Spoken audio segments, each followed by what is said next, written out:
ES6 플러스 기술을 적용한 리팩토링 실습을 진행합니다. 리팩토링을 진행하기에 앞서서 ES6, 즉 에크마스크립트 2015 버전 이상에서 권장하는 객체지향적 관점에서의 기술적 이해를 해보는 시간을 먼저 갖습니다. 우선 12주차에 작성하신 작업 공간을 활용하는데요. 현재 사용할 IDE는 커서를 활용할 예정이고요. VS 코드를 활용해서 작성했던 12주차 코드는 커서와 완벽하게 호환하기 때문에 파일 메뉴에 오픈 폴더를 이용을 해서 그대로 활성화 시켜주시면 추가로 코드 작업을 문제없이 진행하실 수 있습니다. 다만 이 코드는 리팩토링 할 때 사용하고자 하는 코드이니 잠시 후에 사용하도록 하고요. 우선 객체지향과 관련한 코드는 별도로 폴더를 생성을 해서 자원관리를 작성하도록 하겠습니다. 자, 현재 오픈된 워크스페이스 공간 안에 OOP라고 하는 폴더를 하나 생성을 해주시고요. 자, 객체지향적 코드를 연습할 파일로 리팩터 HTML 문서를 하나 작성을 해주신 후 기본적인 템플릿을 생성해 주시면 저희가 테스팅할 코드 환경인 마련이 됐다라고 볼 수 있겠습니다. 이때 활용할 시나리오는 다음과 같습니다. 교재에서도 표현되어 있던 내용인데요. 언급했던 다음과 같은 시나리오를 활용하고자 합니다. 간단하게요. 아주 간단한 초간단 슈팅 게임을 정의를 했는데 예를 들어 다음과 같이 적기의 역할은 플레이어를 공격하는 거죠. 그리고 반대로 플레이어는 반대로 적기를 공격해야겠고요. 그러나 공격 기능이나 이런 것들을 다 배제하고요. 아주 심플한 시나리오를 가지고 설계에 집중할 수 있도록 하기 위함이니 참고해 주시고요. 자, 이와 같은 역할을 수행하는 기능을 가지고 있는 슈팅 게임을 제작한다라고 했을 때 기본적으로 객체지향에서는 역할이라고 하는 게 필요하잖아요. 그죠? 그래서 이러한 역할을 담당하는 것을 우리가 오브젝트라고 하고 이러한 오브젝트들을 생성하기 위해서는 이러한 역할을 정의한 정의문인 클래스가 필요로 하지요. 그래서 다음과 같이 플레이어는 자신의 모양 정보를 자신의 좌표 정보를 이용을 해서 출력할 수 있도록 하는 기능과 오른쪽과 왼쪽으로 두 방향만 이동할 수 있도록 정의할 예정이며 에너미는 비슷하지요. 좌표 정보를 활용을 해서 즉 화면에 왼쪽 탑을 기준으로 X와 Y 얼마만큼 떨어진 곳에 자신의 모양 정보를 가지고 출력을 할 것인가 하는 기준점에 해당하는 X, Y 좌표를 활용을 하여 자신의 모양 정보를 출력할 수 있고 다만 에너미는 플레이어하고 다르게 플레이어는 두 방향만 움직이지만 적기는 4방향을 움직일 수 있다라고 가정을 해보도록 하겠습니다. 자, 이와 같은 역할을 가지고 있는 간단한 슈팅 게임을 작성한다라고 했을 때 우선 먼저 ES6 버전으로 정의를 해보는 시간을 갖고요. 이 버전을 가지고 ES5에서는 어떻게 했는지를 비교하여 설명할 수 있도록 진행하도록 하겠습니다. 우선 ES6 버전을 이용해서 다음과 같은 시나리오를 객체지향적 관점으로 구현해보는 시간을 갖겠습니다. 자, 앞서 준비해 놓은 코드에서요. 우선 말씀드렸던 것처럼 저희가 만들려고 하는 객체는 플레이어라고 하는 객체와 그 다음 플레이어와 에너미라고 하는 객체를 만들려고 하는데요. 플레이어나 에너미 객체를 생성하기 위해서는 반드시 클래스를 활용해라 라고 하는 이게 일종의 정의문입니다. 그래서 다음과 같이 클래스라고 하는 키워드를 이용하여 정의를 해주시면 되고요. 우리 객체라고 하는 것은 속성과 메소드, 즉 그 역할과 관련된 속성과 메소드를 정의하도록 하고 있잖아요. 자, 그렇기 때문에 먼저 우선 속성을 정의해 주셔야 되는데 속성이라고 하는 거는 반드시 constructor라고 되어 있는 지정된 모든 클래스에서 자신의 되셨나요? 클래스마다 모두 동일하게 생성자라고 불리우는 constructor라고 하는 메소드를 가지고 있고 정의하도록 하고 있는데 이 안에 여러분들이 원하시는 속성 정보를 정의하시면 되고요. 반드시 속성은 지역 변수와 식별할 수 있도록 하기 위해서 this를 명시하도록 하고 있습니다. 저희는 속성 정보로 this.x라고 하는 정보와 this.y라고 하는 정보를 갖도록 하는데요. 이때 이 클래스를 이용해서 생성하는 모든 객체는 다음과 같이 이렇게 생성할 수 있습니다. let POBJ 객체는 new 하고 생성자 함수를 호출하여 자신의 속성 정보를 어떻게 해요? 네, 생성하고 초기화할 수 있도록 하는 것이죠. 이때 모든 객체가 이해 가실까요? 네, 여기까지 수행한 코드를 제가 비교해서 잠시 후에 그림으로 도식화해서 설명을 드리면 이와 같은 객체를 만드실 때 다양한 형태의 객체를 아까 동일한 객체 플레이어가 2마리라면 그죠? 화면에 2개의 생명력을 갖도록 했다면 다시 정의하실 필요 없이 이러한 클래스 틀을 활용해서 오브젝트를 생성할 수 있도록 하면 되는데요.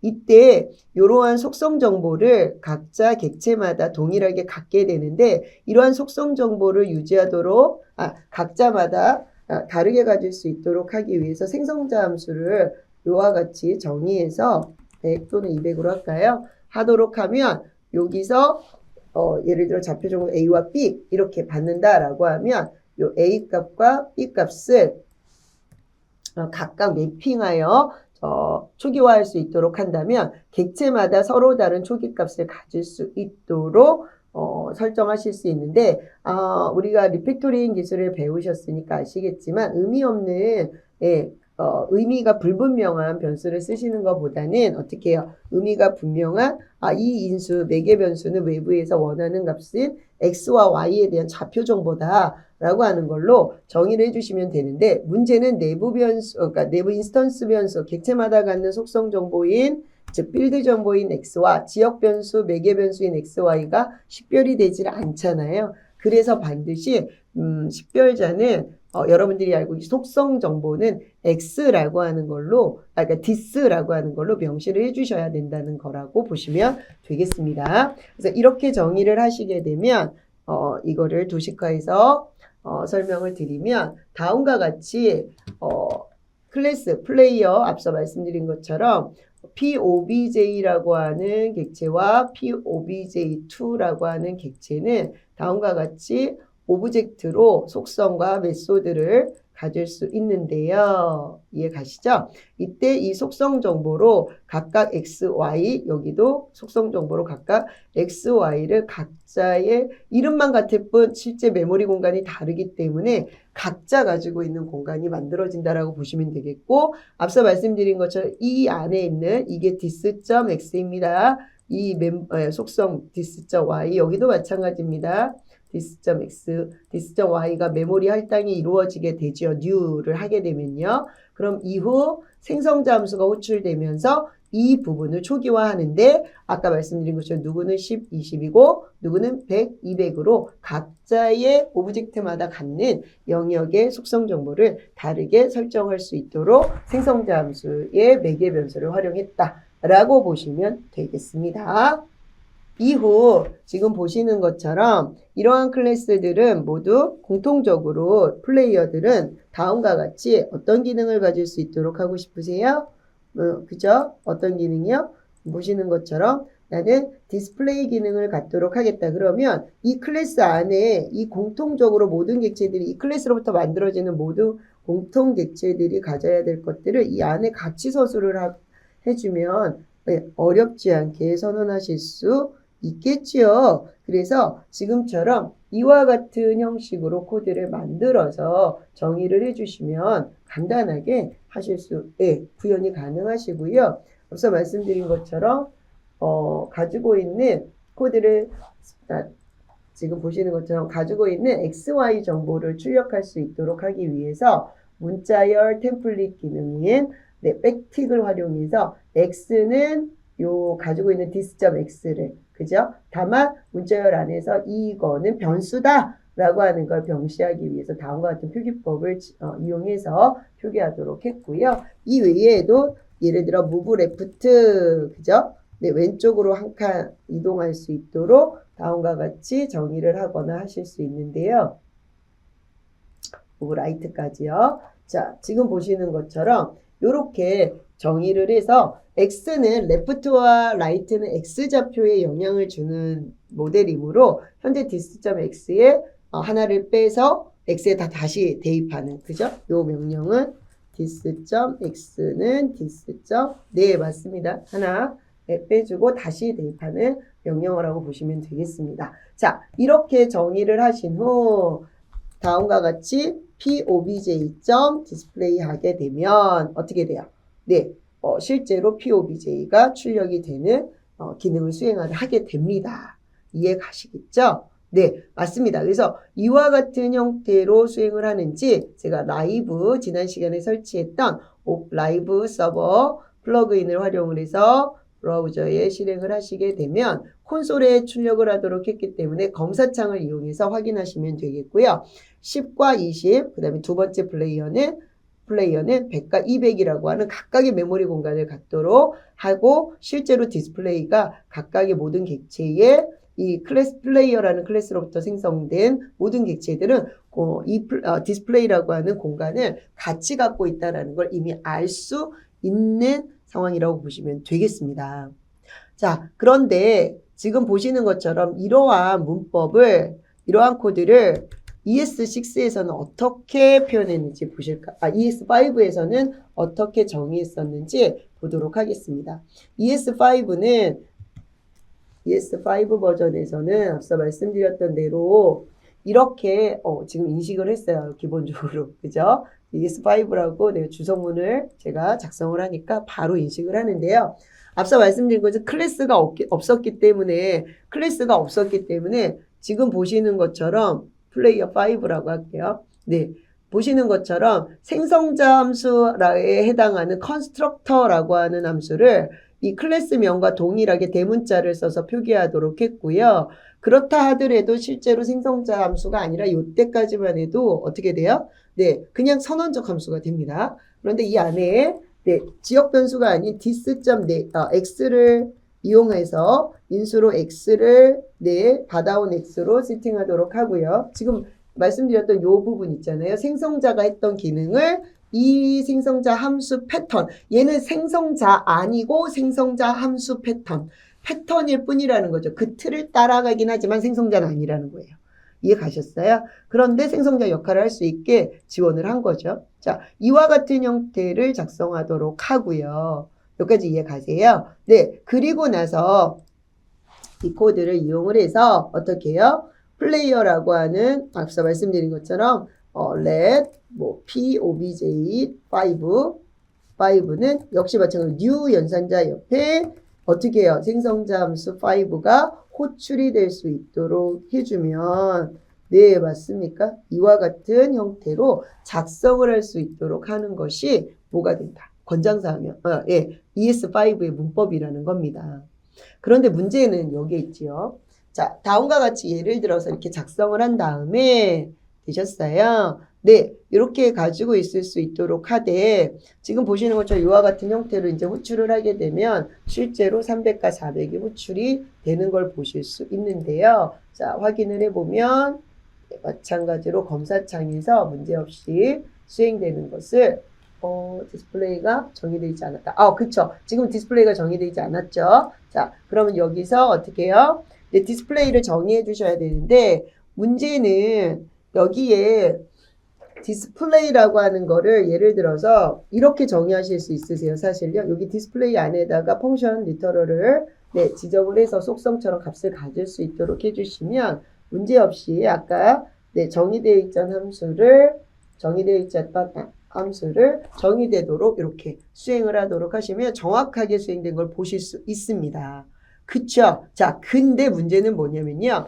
자, 또 다른 플레이어, 6번째 플레이어를 생성을 해보도록 할게요. 네, 물론 장점은요, 정의문을 다시 정의할 필요가 없다는 거죠. 객체 리터럴로 만드시게 되면 다시 정의해야 되는데 이걸 정의할 필요는 없으세요. 자, 그리고 나서 제가 요거를 3,000, 4,000 이렇게 넣을까요? 숫자가 달라야 되니까, 그죠? 네.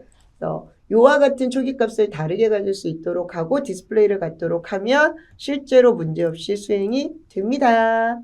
네, 문제는 여기서가 있는 게 아니고요. 바로 자, 여러분들이 앞서 말씀드렸던 이 부분이 메모리에 등장하는 부분에서 차이가 난다는 건데요. 자, 요거를 제가 그림으로 설명을 드리면 아까 말씀드렸던 뭐 예를 들어 플레이어라든가 그죠? 플레이어라는 생성자 함수 패턴을 이용을 하시게 되면 이 생성자 함수가 new 연산자의 p 연산자로 호출이 이루어지게 되면 객체 생성이라고 하는 걸 인지하면서 실제로 이제 객체 생성용 함수로 활용이 되고요. 이러한 객체들, 이러한 함수로부터 만들어지는 모든 객체가 다 공유할 수 있도록 하는 프로토타입이라고 하는 영역이 만들어지기는 하는데요. 그 전에 지금 프로토타입을 활용하지 않으셨잖아요. 코드가요. 그럼 여기서 어떤 일이 벌어지냐면 이 함수의 디스플레이를 정의를 해서 그쵸? 네, new를 하게 되면 디스플레이라고 하는 속성이 지금 보시는 것처럼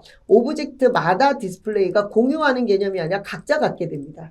그래서 코드가 중복적으로 오브젝트마다 갖는 구조가 되는 것이죠. 그래서 펑션 안에 정의를 하게 되면 무슨 말인지 가시죠? 펑션 안에 정의를 하게 되면 생성자 함수 안에서 디스플레이라고 하는 리터럴을 펑션 리터럴로 정의하게 되면 오브젝트마다 코드를 바로 같은 코드인데도 불구하고 오브젝트마다 선언을 해서 메모리를 차지하고 있기 때문에 굉장히 비효율적인 구조가 되는 것이죠. 그래서 이러한 문제를 해결하기 위한 것이 바로 바로 이 프로토타입 공간이라는 거예요. 여기다가 디스플레이를 정의를 하게 되면 모든 오브젝트가 각각 갖는 것이 아니라 공유한 영역에 갖고 있고 필요할 때 호출하도록 하는 주소만 참조하고 있기 때문에 효율적인 구조가 된다는 것이죠.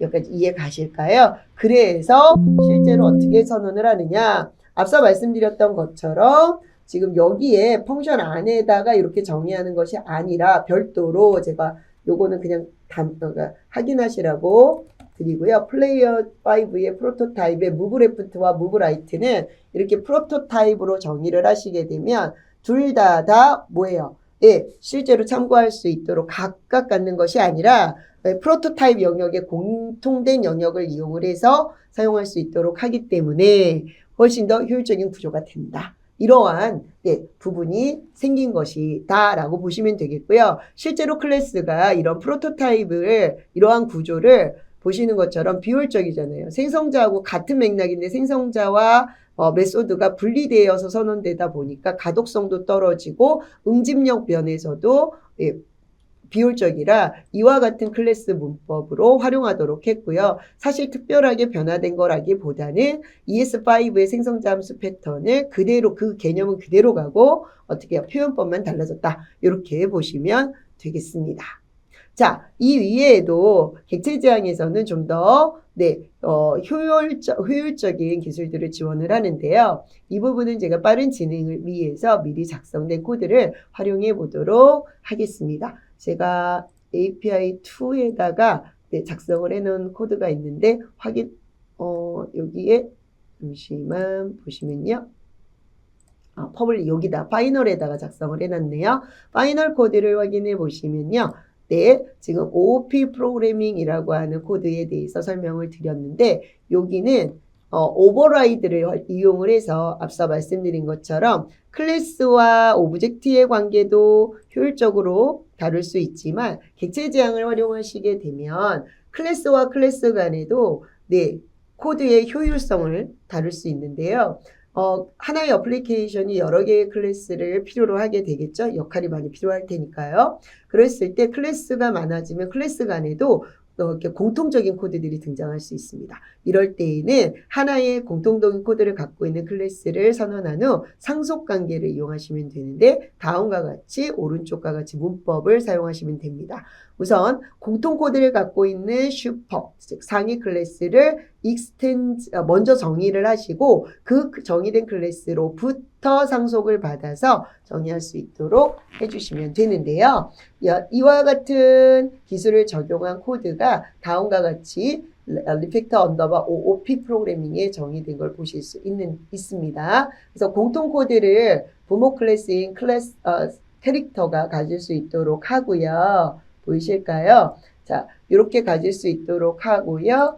대신, 네, 그래서 어떻게 해요? 상속을 받아서 쓸 수 있도록 하면 그대로 사용하고자 하는 무브레프트와 무브라이트는 상속을 받아서 쓰고요. 또한 상속은 복사는 아니기 때문에 자신의 서비스의 그 효과에 따라서 재정의하고자 한다면 이와 같이 한 번 더 재정의를 해주시고 사용하실 수 있으며 또한 지금 보시는 것처럼 이렇게 재정의를 하게 되면 재정의된 자식의 코드가 자동으로 불리게 된다는 것이죠. 자, 예를 들어서 보시는 것처럼 new player라고 하는 객체를 생성하고 에너미 객체를 각각 생성을 한 다음에 배열로 가지고 있는 캐릭터스라고 하는 배열 객체를 생성했다라고 가정한 다음에 이 캐릭터스의 for each문을 이용을 해서 하나씩 읽어드려서 char이라는 변수에 담도록 하고 거기가 그 객체의 디스플레이를 호출하도록 하면 두 객체 다 모두 디스플레이를 가지고 있는 거는 맞지요. 그런데 이 배열이 이 앞에 전달되는 캐릭터가 플레이어인지 에너미인지는 사실 모르잖아요. 그죠? 근데도 불구하고 둘 다 디스플레이를 갖고 있기 때문에 호출은 가능하고 에러 없이 호출은 가능하고요. 또한 에너미에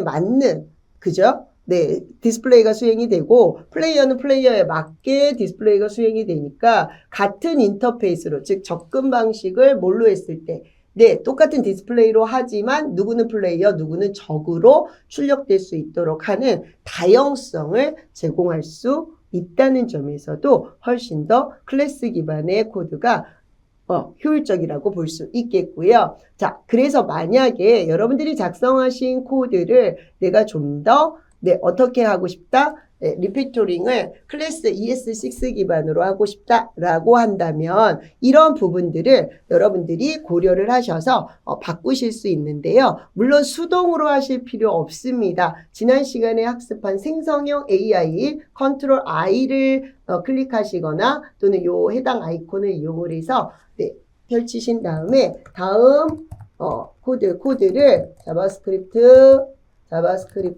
코드를 ES6 버전에 맞도록 리팩토링 해줘 라고 하면 자, 지금 현재 오픈되어 있는, 즉 활성화되어 있는 문서를 기반으로 네, 리팩토링 작업을 자동으로 AI 모델을 적용을 해서 진행을 할 것이고요. 그 코드에 맞게 변경된 코드를 여러분들이 활용을 하실 수 있게 진행을 할 겁니다. 그래서 지난 시간에 진행했던 리팩토링 방식을 AI와 함께 해보시고요. 이렇게 변형된 코드를 여러분들이 기말고사로 제출해 주시면 되고요. 물론 기말고사는 코드를 제출하시는 거는 아니고요. 특별한 템플릿에 맞춰서 제시된 템플릿에 맞춰서 보고서를 작성해 주시면 됩니다. 여기까지 실습을 마치도록 하겠습니다.